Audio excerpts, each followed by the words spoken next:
Hello everyone, welcome to this part recurrence relation. So we will discuss here recurrence relation of sequence.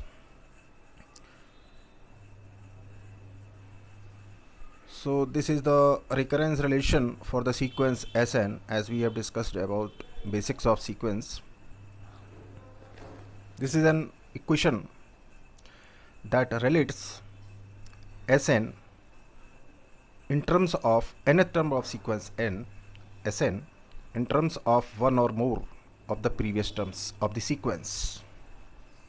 So if we have S0, S1 up to Sn minus 1 for all integer n greater than n0. So here n0 is a non-negative integer.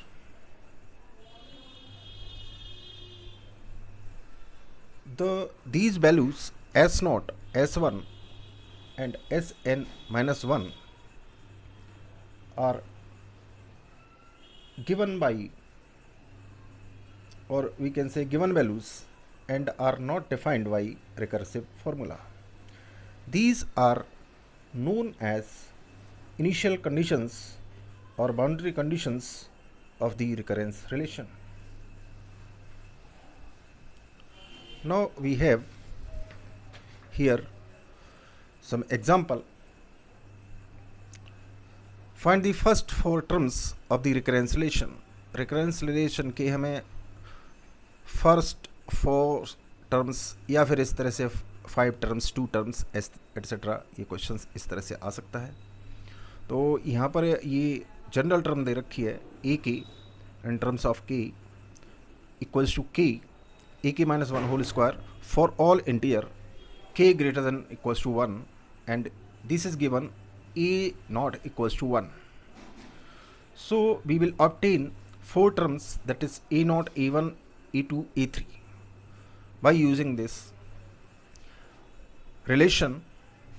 So a, if we put k equals to 1, then a1 equals to 1 into a1 minus 1, that is a naught whole square. On putting the value, we will obtain this one. Similarly, all the terms will be here. इस तरह से recurrence relation में कुछ questions, ये practice question है, इसको try कर सकते हैं, बिल्कुल basic है. Find the first four terms of the recurrence relation a k equals to twice of a k minus 1, a sub k minus 1 plus k for all integer k greater than equals to 2 and a1 equals to 1. यहाँ पर ये ध्यान रखना होगा, ये जो condition दे रखी है ये हमको ध्यान रखनी होती है. सो a1 हमारे पास गिवन है, तो हम यहाँ पर सीधा सीधा k इक्वल्स टू 2, 3 एंड 4 रख के ये टर्म्स हमारे पास इस तरह से आ जाएंगे. आगे का हम देखते हैं. यहाँ पर linear recurrence relation with constant coefficients क्या होता है. The order, or we can say this is the linear recurrence relation with constant coefficient. यहाँ पर constant होंगे coefficient इनके en minus 1, en minus k, इसके जो coefficient हैं c i's कह सकते हैं, या c0, c1, ck, इनको c i's कह दिया, i equals to 0 to k ऐसे लिख सकते हैं ना. So equals to f n, इसको कह सकते हैं recurrence relation with constant coefficient. इसका ऑर्डर जो होगा रिलेशन का विल बी के. इसका जो रिकरेंस रिलेशन का ऑर्डर होगा वो के होगा.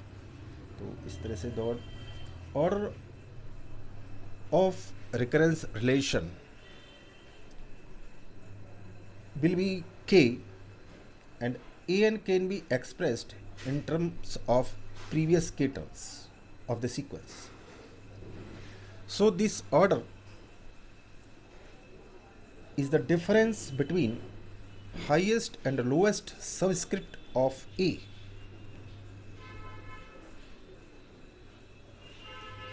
The degree of relation, or we can say degree of recurrence relation, is defined to be highest power of an e sub n. यहाँ पर जो लीनियर वर्ड है, this refers to the fact every term containing an ai has exactly one such factor and it occurs to the first power. जो ai है a1 an minus 1 an minus k etcetera, सो इनको कह देते हैं ai, यानी an का जो power होगा वो 1 होगा. सो exactly one such factor and it occurs in first power. इसकी पावर भी 1 होगी और इसके साथ किसी का अदर ai का मल्टीप्लिकेशन भी नहीं होगा. तो इसको आगे को हम एग्जाम्पल में डिस्कस कर लेंगे. और होमोजेनियस रिलेशन के लिए यहाँ पर an इक्वल टू इस तरह से भी लिख सकते हैं, और होमोजेनियस इक्वेशन के लिए यहाँ पर ये fn इक्वल टू 0 ये कंडीशन होती है. सो इसको अगर कहें हम इक्वेशन 1, सो होमोजेनियस के लिए यहाँ पर it will be 0. So we can say fn identically 0 होगा. No terms occur that are not multiple of ai's, then the relation is known as homogeneous, otherwise it is non homogeneous. So हमारे यहाँ पर है एक example की help से हम लोग इसको देख लेते हैं. So this is the basic recurrence relation en equals to is homogeneous relation with constant coefficient, and this is the next non homogeneous recurrence relation with constant coefficient. ये सेकंड एग्जांपल है. इस तरह से यहाँ पर recurrence relation के लिए ये कुछ टर्म्स है, उनको यहाँ से फाइंड आउट कर सकते हैं. इसको सॉल्व करने के लिए कोई विशेष suppose we have a sequence, so there are no general technique for solving recurrence relation, but we have some other methods for solving recurrence relation. So those are iteration method, characteristic roots method, and generating functions, etc.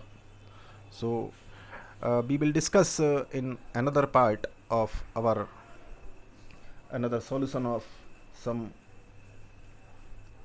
another methods for solving recurrence relation. So this is the basic or we can say basic part of this recurrence relation. उम्मीद है यहाँ से कि recurrence relation का कुछ समझ आया होगा. अगर इनमें फिर भी कोई डिफ़िकल्टी होती है या डिफ़िकल्टी हो रही है तो इसको डिस्कस किया जा सकता है. आप उसको डिस्कशन के लिए जुड़े रह सकते हैं. Thanks for watching.